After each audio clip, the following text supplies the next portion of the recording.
In today's video, I'm going to teach you how to fix Google VO3 not working. Whether you're using this for personal tasks or business operations, it's crucial to get everything running smoothly. So let's dive right into it. Start by opening Google Gemini. This is the platform you need to check first because Google VO3 is integrated with it. Ensure that the application is running correctly. Once you have it open, you'll need to check your access and version. Verify that you have the necessary permissions and that your software is up to date. This step is essential as outdated or restricted versions can often cause issues. Next, take a moment to inspect your prompt and settings. You want to make sure your input is correctly formatted and your settings align with the task you wish to perform. Sometimes, simple modifications can resolve a problem that seem more significant. If everything seems fine with your settings, the next step you'd want to try is refreshing your browser and clearing its cache and cookies. Over time, these can build up and interfere with web-based applications. Performing this step can sometimes give problematic software the nudge it needs to operate correctly again. Now, consider disabling any browser extensions, particularly those that could interfere with Google VO3.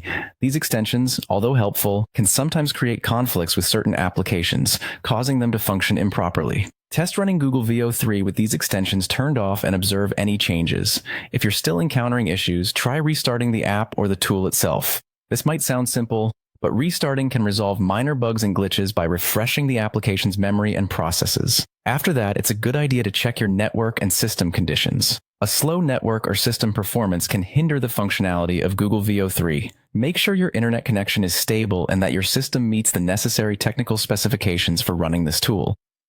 Lastly, if none of these solutions work, it might be time to contact support for your specific plan. The support team can offer additional insights and help resolve issues that involve deeper technical aspects. Always provide them with as much detail as possible about the problem, including any error messages you may have received. And there you have it. Several steps to help you troubleshoot and fix Google VO3 not working. Each step is aimed at systematically identifying and solving potential issues, ensuring a smoother user experience. Thanks for watching, and I hope this guide was helpful. If you have any questions or need further assistance, feel free to leave a comment below. Until next time.